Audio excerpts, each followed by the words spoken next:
யோவான் எழுதின சுவிசேஷம் 13ஆம் அதிகாரம்.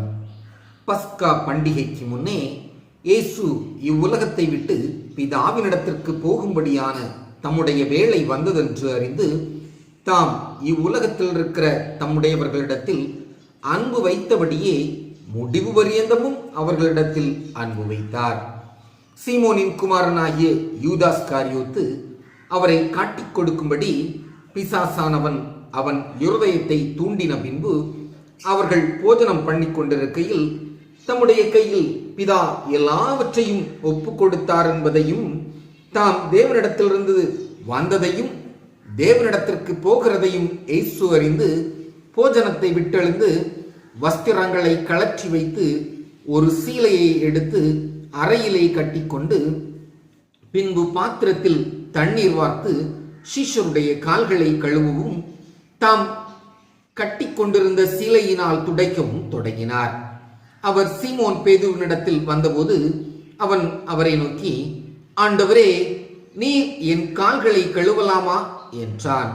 இயேசு அவனுக்கு பிரதியுத்தரமாக, நான் செய்கிறது இன்னதென்று இப்பொழுது நீ அறியாய், இனிமேல் அறிவாய் என்றார். பேதுரு அவரை நோக்கி, நீர் ஒரு காலும் என் கால்களை கழுவப்படாது என்றான். இயேசு அவனுக்கு பிரதியுத்தரமாக, நான் உன்னை கழுவாவிட்டால் என்னிடத்தில் உனக்கு பங்கில்லை என்றார். அதற்கு சீமோன் பேதுரு, ஆண்டவரே, என் கால்களை மாத்திரமல்ல என் கைகளையும் என் தலையையும் கூட கழுவ வேண்டும் என்றான்.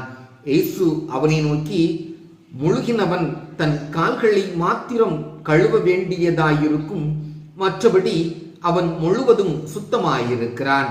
நீங்களும் சுத்தமாயிருக்கிறீர்கள், ஆகிலும் எல்லாரும் அல்ல என்றார்.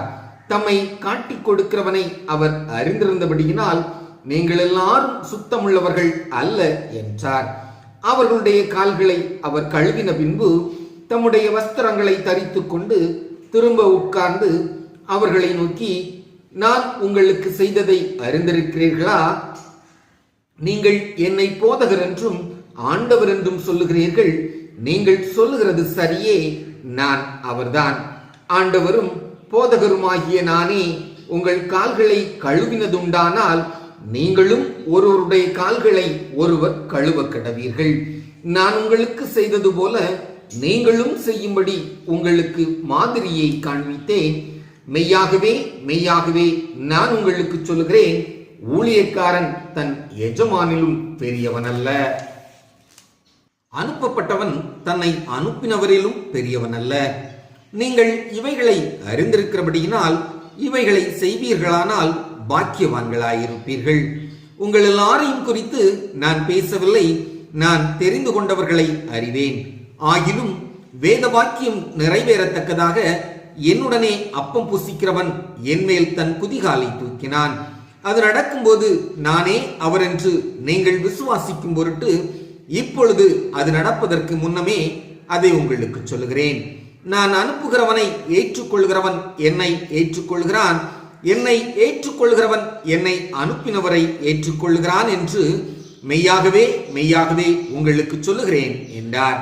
இயேசு இவைகளை சொன்ன பின்பு ஆவியிலே கலங்கி, உங்களில் ஒருவன் என்னை காட்டிக் கொடுப்பான் என்று மெய்யாகவே மெய்யாகவே உங்களுக்கு சொல்லுகிறேன் என்று சாட்சியாக சொன்னார்.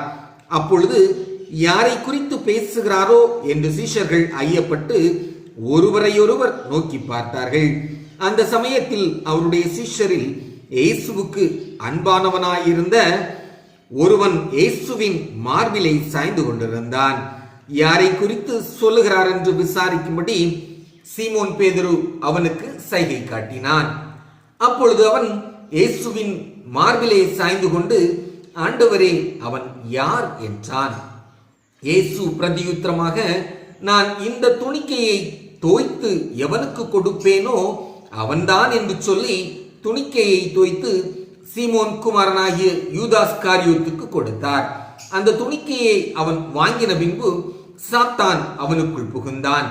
அப்பொழுது இயேசு அவனை நோக்கி, நீ செய்கிறதை சீக்கிரமாய் செய் என்றார்.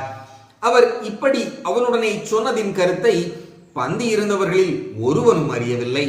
யூதாஸ் பணப்பையை வைத்துக் கொண்டிருந்தபடியினால் அவன் போய் பண்டிகைக்கு தேவையானவைகளை கொள்ளும்படிக்காவது தரித்திரருக்கு ஏதாகிலும் கொடுக்கும்படிக்காவது இயேசு அவனுடனே சொல்லி இருப்பார் என்று சிலர் நினைத்தார்கள். அவன் அந்த துணிக்கையை வாங்கினவுடனே புறப்பட்டு போனான். அப்பொழுது ராக்காலமாயிருந்தது.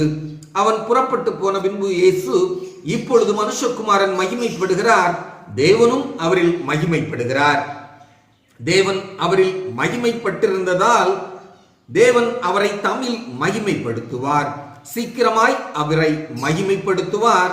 பிள்ளைகளே, இன்னும் கொஞ்ச காலம் நான் உங்களுடனே கூட இருப்பேன். நீங்கள் என்னை தேடுவீர்கள்.